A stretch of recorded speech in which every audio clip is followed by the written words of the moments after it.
तो आज हम लोग फ्रिक्शन के टॉपिक के ऊपर और एक प्रॉब्लम लेके आए हैं। तो प्रॉब्लम में बता क्या रहा है, पहले हम लोग देख लेते हैं। इसमें बोल रहा है two blocks are connected by a massless string sliding down an inclined plane having an inclination of 37 degree. The masses of two blocks are m1 equals to 4 kg and m2 equals to 2 kg, and the coefficient of friction of m1 and m2 with the inclined plane are 0.75 and 0.25 respectively. मतलब बोल रहा है क्या, एक inclined plane है, तो मान लीजिए हम लोग इंक्लाइंड प्लेन को कुछ ऐसे दिखा देते हैं। एक इंक्लाइंड प्लेन है और उसके ऊपर दो ब्लॉक को रखा गया है। ये इंक्लाइंड प्लेन है और इसके ऊपर दो ब्लॉक को रखा गया है। इंक्लाइंड प्लेन का एंगल कितना बोला है हम लोगों पर, 37 डिग्री। तो ये है 37 डिग्री इंक्लाइंड प्लेन का, और इसके ऊपर दो ब्लॉक को रखा गया है। तो हम लोग बनाते हैं दो ब्लॉक को।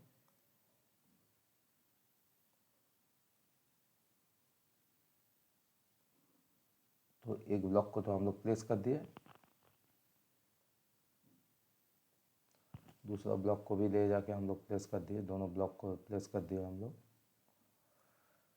तो दोनों ब्लॉक को रखा गया है, बोला गया है अरे पहला ब्लॉक का मास कितना है, m1 का 4 kg है। तो हम लोग कंसीडर करते हैं पहला ब्लॉक का मास, इसको m1 हम लोग कंसीडर करते हुए आगे चलते हैं। इसका मास बोल रहा है कितना है, m1 बराबर है 4 kg के, ये 4 kg है। इसको m2 मानते हैं, इसका कितना है 2 kg। तो अभी हम लोग इसका जो वेट एक्ट होगा, उस वेट को पहले वेट वाला कंपोनेंट को हम लोग बना लेते हैं। इसका वेट मान लीजिए ऐसे एक्ट हो रहा है, और इसका भी वेट नॉर्मली एक्ट करेगा डाउनवर्ड्स डायरेक्शन। तो इसको हम लोग बोल रहे हैं 4g, मास m है और यहाँ पे g को जगह सेम है, इसलिए g को हम लोग g ही मान लेते हैं। दोनों के केस में ही g वैल्यू सेम रहेगा क्योंकि सेम जगह पे ये इंसिडेंट हो रहा है। तो 2g हो गया ये। अच्छा, इसके बाद इसका वेट का एक कंपोनेंट प्लेन के साथ नॉर्मली एक्ट करेगा। तो यहाँ से हम लोग और एक कंपोनेंट इसका ड्रॉ कर लेते हैं कुछ ऐसे, इसका भी और एक कंपोनेंट यहाँ से ड्रॉ कर लेते हैं। ये दो कंपोनेंट हो गया, तो दोनों कंपोनेंट को अभी शो कर देते हैं। इसका हो गया, ये जो एंगल बनेगा ये एंगल 37 डिग्री ही बनेगा, ये एंगल 37 डिग्री बनेगा। इसका भी 37 डिग्री ही बनेगा एंगल, ये भी 37 डिग्री ही बनेगा। तो ये हो रहा है 4g cos 37, 4g cos 37 ये हो जा रहा है। और ये वाला जो कंपोनेंट एक्ट कर रहा है प्लेन के साथ, वेट का जो कंपोनेंट एक्ट कर रहा है प्लेन के साथ, इंक्लाइंड प्लेन के साथ नॉर्मली डाउनवर्ड्स, तो उसको हम लोग मान लेते हैं 2g cos 37, 2g cos 37, 2g cos 37। तो 2g cos 37 यहाँ पर हम लोग दिखा दिए, 37 हो गया 2g cos 37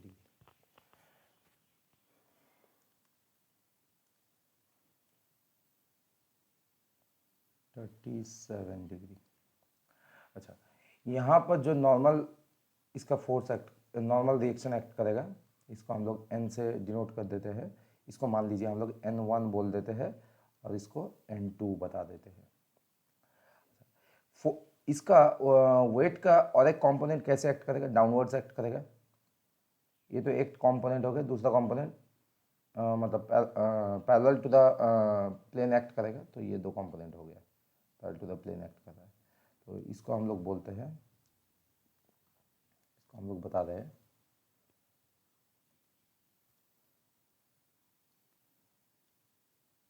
4g sin 37, ये हो जाता है 2g sin 37, 2g sin 37। ये दो कंपोनेंट हो गया। अच्छा, दोनों ब्लॉक को बोला गया है एक स्ट्रिंग से बांधा गया है, तो हम लोग यहाँ पर स्ट्रिंग भी दिखा देते हैं। दोनों ब्लॉक को मान लेते हैं ये स्ट्रिंग है, इससे बांधा गया है, ये स्ट्रिंग है जिससे बांधा गया है।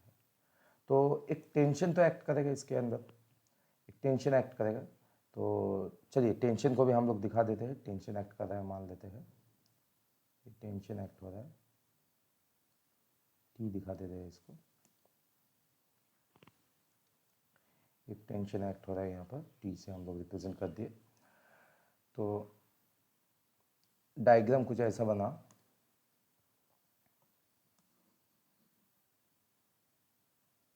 डायग्राम हम लोगों का कुछ ऐसा आ गया। तो अभी हम लोगों को निकालना क्या है, यहाँ पर दोनों का म्यू का वैल्यू भी हम लोग लिख लेते हैं जो बोला है। इसके लिए कोफिशिएंट ऑफ फ्रिक्शन का म्यू का जो वैल्यू होगा ये क्या होगा, इसके लिए ये 1 के लिए होगा 0.75, 0.75 होगा, इसका होगा μ1 इक्वल्स टू 0.75 1 के लिए, और इसके लिए होगा म्यू का वैल्यू μ2 इक्वल्स टू 0. कितना बोला, 25, 0.25। तो अभी हम लोग इसका सॉल्यूशन निकालने वाले हैं, देखिए कैसे निकालते हैं।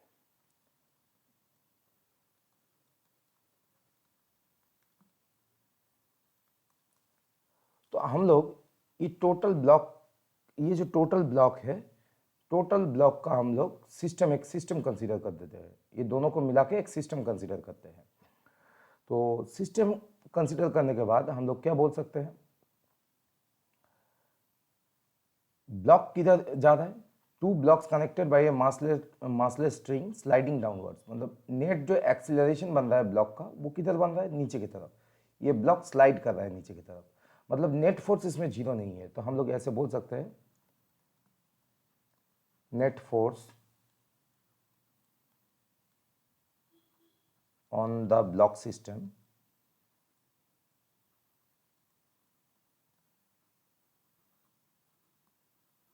नेट फोर्स जो अप्लाई हो रहा है ब्लॉक सिस्टम में वो क्या, कितना होगा, टोटल जो दोनों का मास है उसको हम ऐड करने वाले हैं, किसके साथ ऐड करने वाले हैं, दोनों मास को ऐड करने वाले हैं और उसको मल्टीप्लाई करने वाले हैं एक्सीलरेशन के साथ। या तो हम ऐसे भी बोल सकते हैं अलग अलग दोनों का मास इंटू एक्सीलरेशन हम लोग निकाल सकते हैं। m1 दोनों फोर्स जो एक्ट फोर्स जो कॉम्बाइन जो फोर्स है दोनों बॉडी पे एक्ट कर रहा है, तो उसको हम लोग कैसे लिख सकते हैं, m1a प्लस m2a। तो यहाँ से हम लोग एक्सीलरेशन को कॉमन आउट करते हुए m1 प्लस m2 लिख सकते हैं, मतलब ये टोटल सिस्टम का मास हो गया, और ये एक्सीलरेशन, जिस एक्सीलरेशन से ये पूरा सिस्टम नीचे की तरफ जा रहा है वो एक्सीलरेशन ये हो गया।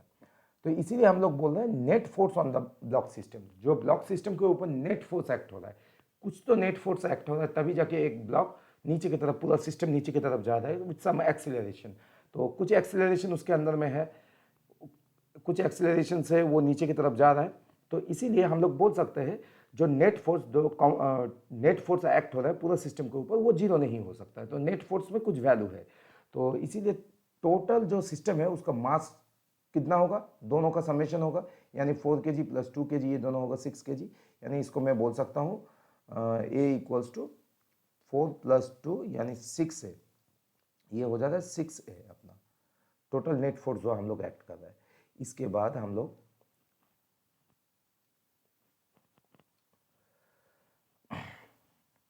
इस सिस्टम का एक्सीलरेशन जो बन रहा है उसको हम लोग फॉर्मुलेट करने वाले हैं, जो नेट फोर्स एक्ट हो रहा है उसको फॉर्मुलेट करने वाले हैं। तो नेट फोर्स अपने कितना आ रहा है, 6A आ रहा है, तो इसको हम लोग लिख देते हैं ऐसे 6A। ये बराबर होगा किसके साथ, देखिए जो कंपोनेंट रेस्पॉन्सिबल है इस सिस्टम को नीचे की तरफ स्लाइड करवाने के लिए, कौन कौन रेस्पॉन्सिबल है, देखिए ये दोनों, ये रेस्पॉन्सिबल है और ये रेस्पॉन्सिबल है, ठीक है ना। और ऊपर इसको रोकने के लिए कौन कौन रेस्पॉन्सिबल होगा, देखिए जैसे ब्लॉक नीचे की तरफ स्लाइड कर रहा होगा कुछ रिलेटिव मोशन हो रहा है इस प्लेन और ब्लॉक के बीच में, तो डेफिनेटली एक फ्रिक्शनल फोर्स भी यहाँ पर काम करेगा उस टाइम में। तो इसको हम लोग मानते हैं FS2, इसको हम लोग मानते हैं FS1। तो ये दोनों फ्रिक्शनल फोर्स ये दोनों कंपोनेंट को अपोज करने का कोशिश करेगा। तो ये दोनों फ्रिक्शनल फोर्स जो है ये रेस्पॉन्सिबल है इस ब्लॉक को रोक के मतलब स्टेबल करके रखने के लिए। मतलब इस ब्लॉक का जो वेलोसिटी और रिलेटिव वेलोसिटी बन रहा है नीचे की तरफ, जिसकी वजह से ये ब्लॉक नीचे की तरफ, उसको अपोज करने का कोशिश करेगा ये फ्रिक्शनल फोर्स। तो हम लोग ऐसे लिख सकते हैं यहाँ पर नेट एक्सीलरेशन इसके नीचे की तरफ हो रहा है, मतलब डेफिनेटली ये दोनों कंपोनेंट ज़्यादा ही होगा मैग्नीट्यूड में, तभी जाके ये दोनों कंपोनेंट को जो फ्रिक्शनल फोर्स वाला कंपोनेंट है इसको ओवरकम करने के बाद नेट फोर्स प्रोड्यूस कर रहा है। तो ये दोनों कंपोनेंट ज़्यादा होगा तभी जाके ब्लॉक नीचे की तरफ आ रहा है। तो हम लोग ऐसे लिख सकते हैं इसको 4G, हम लोग लिखेंगे ऐसे 4G sign 37 plus 2G sign 37, और इससे हम लोग माइनस करने वाले हैं किसको, जो कंपोनेंट इसको रोकने के लिए रेस्पॉन्सिबल है। कौन सा है, FS2 प्लस FS1। देखिए ये दोनों रोकने के लिए रेस्पॉन्सिबल है और ये दोनों कंपोनेंट इसको स्लाइड करवाने के लिए रेस्पॉन्सिबल है। तो ये दोनों कंपोनेंट का वैल्यू मैग्नीट्यूड जो होगा ये डेफिनेटली ज्यादा होगा, तभी जाके बॉडी पे नेट फोर्स एक्ट हो रहा है, ठीक है ना। तो इसी कॉन्सेप्ट को हम लोग इक्वेशन के फॉर्म में सजा लिए। तो यहां पर हम लोग कैलकुलेशन को थोड़ा सा सिंपल करते हुए आगे चलते हैं। 6A जैसा था रख दिए, यहाँ पर G साइन 37 और G साइन 37 को हम लोग कॉमन ले सकते हैं, तो हम लोग कॉमन ले लिए, G साइन 37 कॉमन आउट कर दिए, और इधर में बच रहा है 4 + 2 यानी 6। और यहाँ पर FS के जगह में हम लोग क्या लिख सकते हैं, FS के जगह में हम लोग लिख सकते हैं म्यू, ये FS2 है तो म्यू टू N, और म्यू टू N2 लिख सकते हैं इसके जगह में, और इसके जगह में भी हम लोग लिख सकते हैं μ1 N1। तो इसके आगे हम लोग लिख सकते हैं G साइन 37 × 6, ठीक है। इसको थोड़ा सा आगे लिखते हैं, सही रहेगा। ये दोनों को ऐड करने से 6 आता है, 6G साइन 37 माइनस, अच्छा ये जो N2 वाला कंपोनेंट है, अच्छा μ2 का वैल्यू कितना है हम लोगों को पता है, μ2 का वैल्यू है 0.25, तो यहाँ पर हम लोग लिख देंगे 0.25 वैल्यू को सब्सटीट्यूट कर देंगे। और N का वैल्यू कितना होगा, N2 का वैल्यू होगा, देखिए ये N2 है, इसको काउंटर कौन कर रहा है, ये कर रहा है 2G cos 37, तो यहाँ पर हम लोग 2G cos 37 लिखेंगे, 2G cos 37, ठीक है ना। और आगे यहाँ पर भी हम लोग μ1 का वैल्यू पता है हम लोग को 0.75, तो इसको लिखने वाले हैं 0.75, और N1 के जगह में N1 को काउंटर कौन कर रहा है, 4G cos 37 कर रहा है, तो यहाँ पर हम लोग लिखने वाले हैं 4G cos 37। तो यहाँ से हम लोग देख सकते हैं ये G cos 37 को हम लोग कॉमन ले सकते हैं, या तो 2 को भी कॉमन निकाल सकते हैं साथ में। तो हम लोग लिख सकते हैं 6G sign 37 minus G cos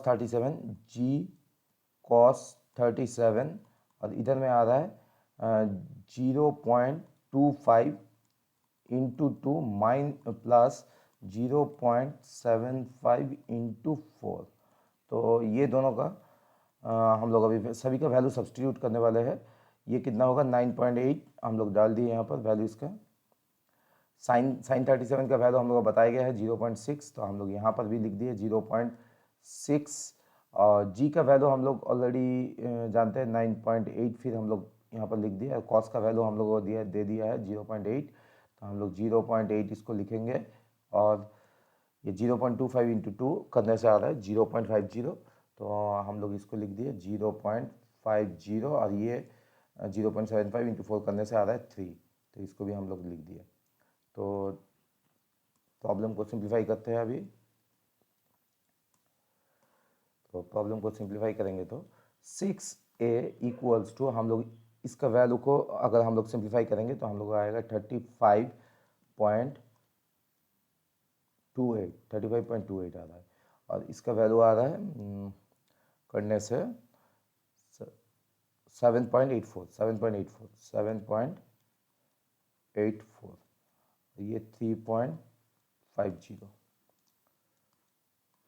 इसके आगे और हम लोग थोड़ा सा सिंप्लीफाई करते हैं इसको, तो आंसर अपना आ जाएगा एक्सीलरेशन का वैल्यू। तो ये आ जा रहा है, इसको सिंप्लीफाई करते हैं 27.44,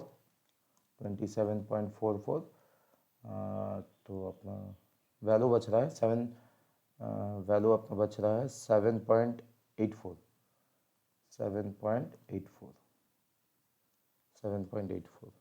तो 7.84 आ रहा है। तो इसके आगे करने से ये आ रहा है acceleration equals to 7.84 by 7.84 by 6, मतलब 1.307 मीटर पर सेकंड स्क्वायर।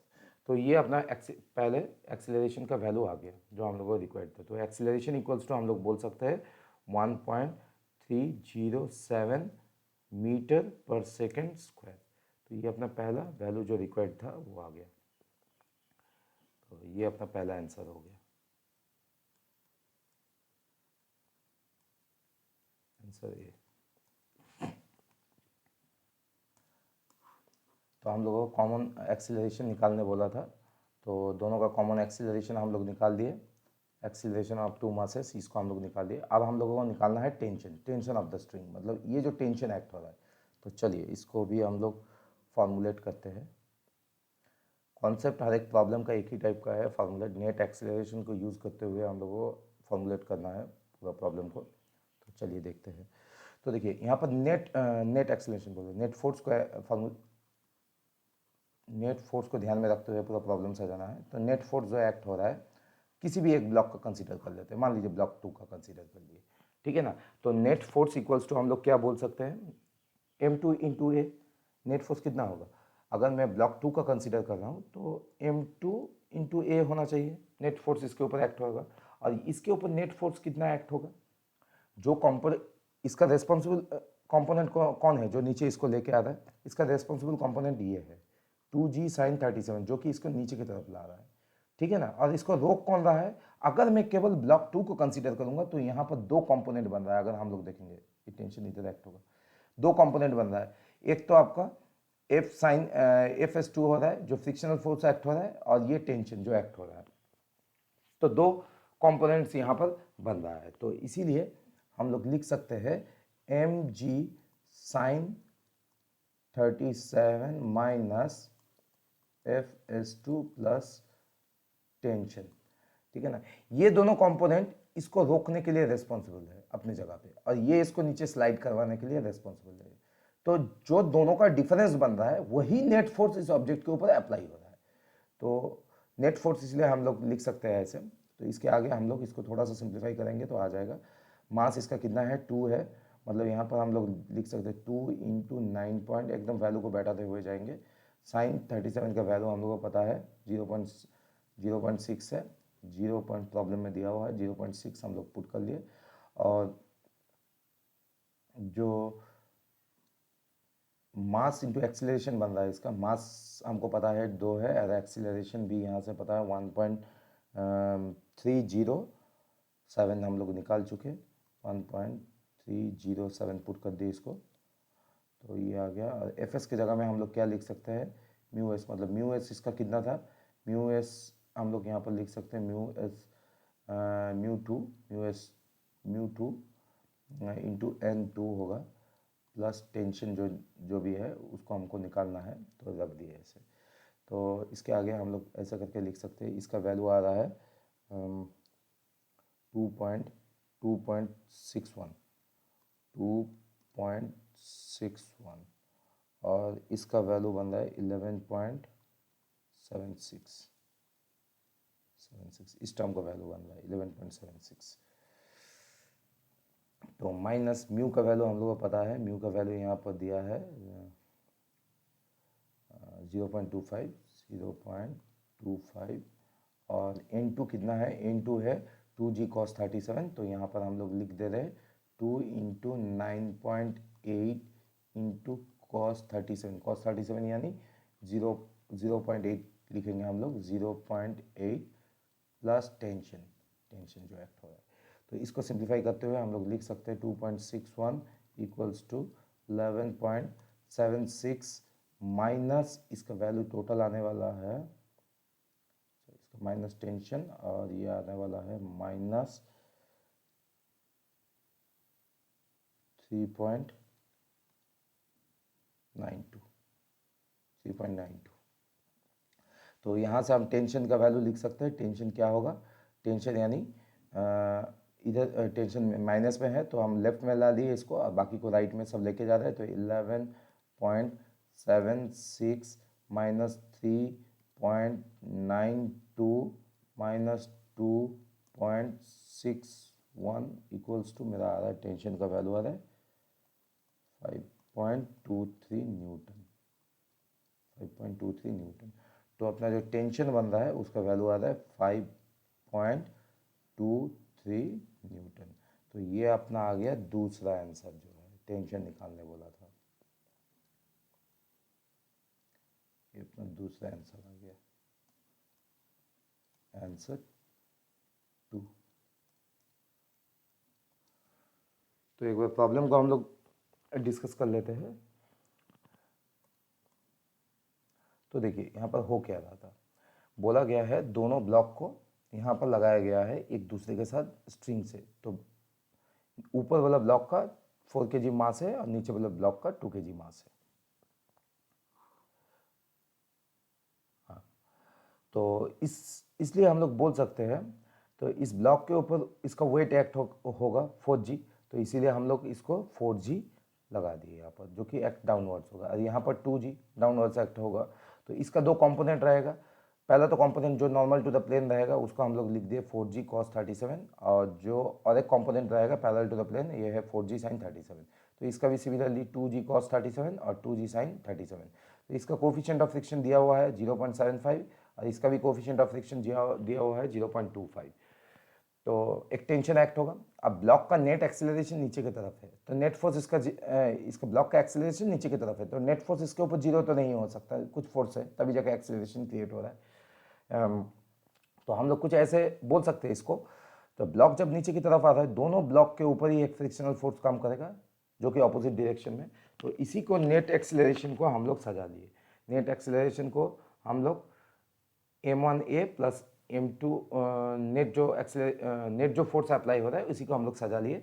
कैसे करके, force act on the object 1 and force acting on the object 2, दोनों को कैसे करके लिखेंगे। m1 हमको पता है, एक्सेलरेशन a मान लिए, क्योंकि दोनों स्ट्रिंग से बना हुआ है, तो जो ब्लॉक A1 का एक्सेलरेशन 2 का एक्सेलरेशन होगा वही एक्सेलरेशन ब्लॉक 1 का भी होगा।